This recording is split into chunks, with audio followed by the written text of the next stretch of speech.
Hello, मैं Rajesh Kumar, Karpura academy YouTube channel में आपका स्वागत है।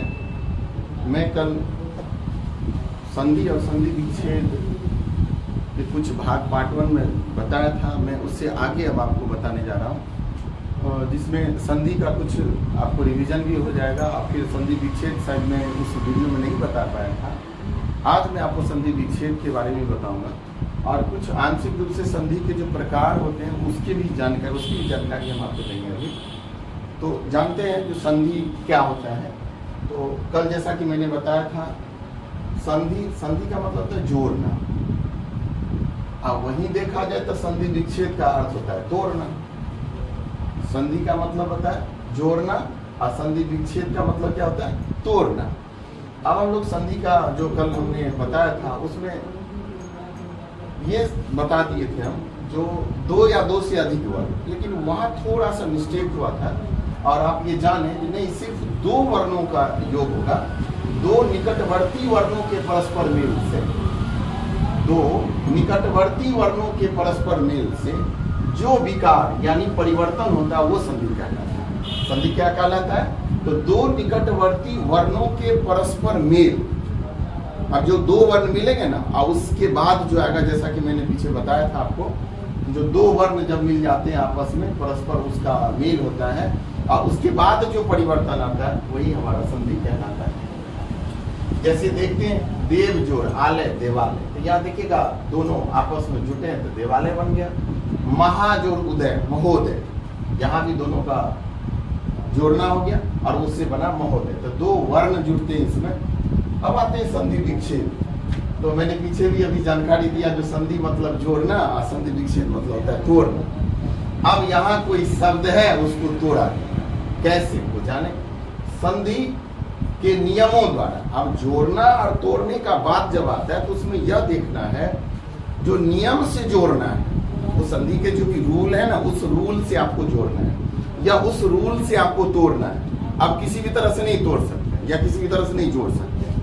तो संधि के नियमों द्वारा, यहाँ पर देखेंगे हमने चर्चा किया, नियमों द्वारा मिले वर्णों को पुनः मूल अवस्था में ले जाना संधि विच्छेद क्या कहता है। संधि विच्छेद किसे कहते हैं? तो संधि के नियमों द्वारा मिले वर्णों को पुनः मूल अवस्था में, पहले हमने उसको मिलाया था, अब अगर उसको फिर अलग अलग करके उसके मूल अवस्था में, यहाँ देखिएगा ये लिखे मूल अवस्था में ले जाना संधि विच्छेद कहलाता है। इसका एक और डिफिनीशन है, वो भी आप जान लें। इसका एक परिभाषा, दो शब्दों या पदों के मेल से बने शब्द को पुनः अलग अलग करना संधि विच्छेद कहलाता है। क्या है? दो शब्दों या पदों के मेल से बने शब्द को पुनः अलग अलग करना संधि विच्छेद कहलाता है। जैसे रजनीश एक शब्द है, आप इसको तोड़िए, रजनी जोड़ ईश।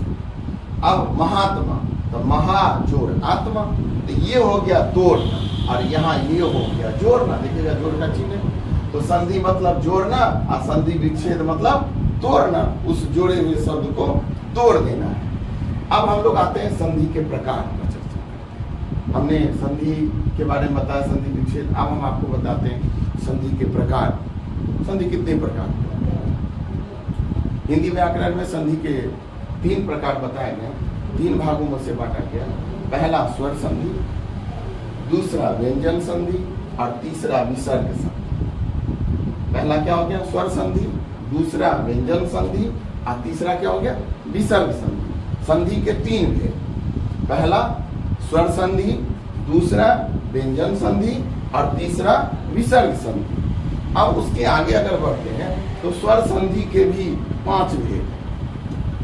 व्यंजन संधि और विसर्ग संधि पर जाते वो नियमों के आधार पर इसको पहचाना जा सकता है, जो व्यंजन क्या है और विसर्ग कैसे पहचानेंगे। लेकिन स्वर के 5 भाग होते हैं, 5 टाइप होते हैं, 5 प्रकार के स्वर संधि होते हैं।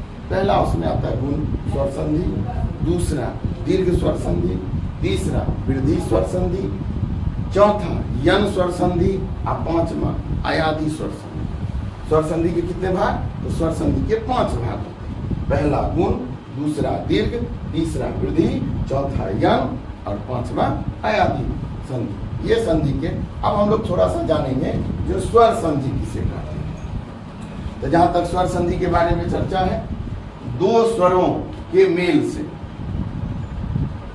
उत्पन्न विकार अथवा रूप परिवर्तन को स्वर संधि कहा जाता है। जैसे कि दो स्वर अगर मिल जाएंगे और मिलने के बाद जो उसमें परिवर्तन आएगा, उसके रूप में जो बदलाव आएगा, वो स्वर संधि कहलाता है। जैसे 1 + 1 = 1।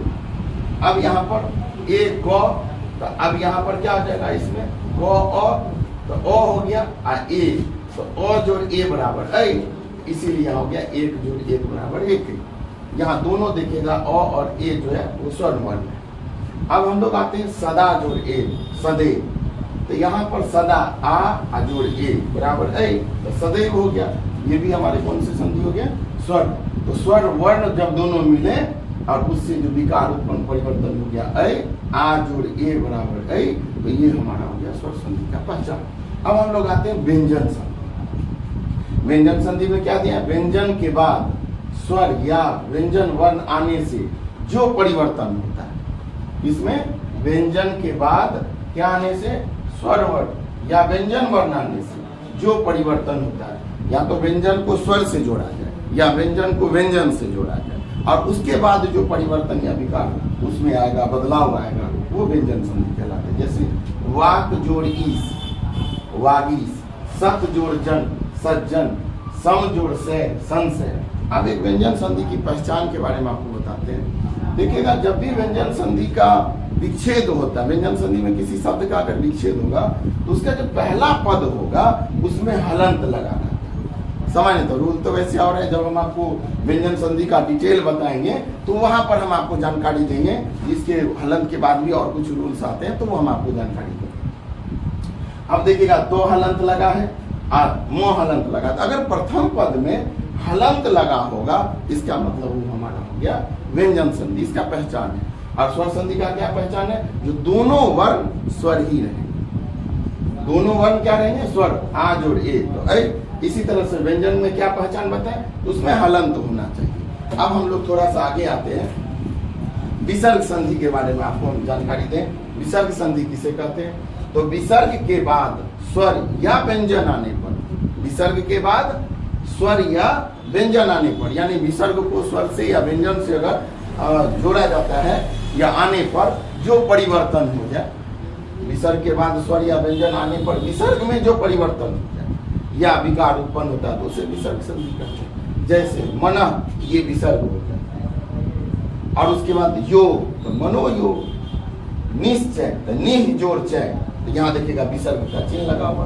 मनः + हर, तो मनोहर, यहाँ भी विसर्ग का चिन्ह लगा हुआ है। इस प्रकार से हम लोग आज ये जाने हैं जो स्वर संधि, व्यंजन संधि और विसर्ग संधि, 3 संधि हैं। हमने पहले आपको संधि विच्छेद की जानकारी दिया।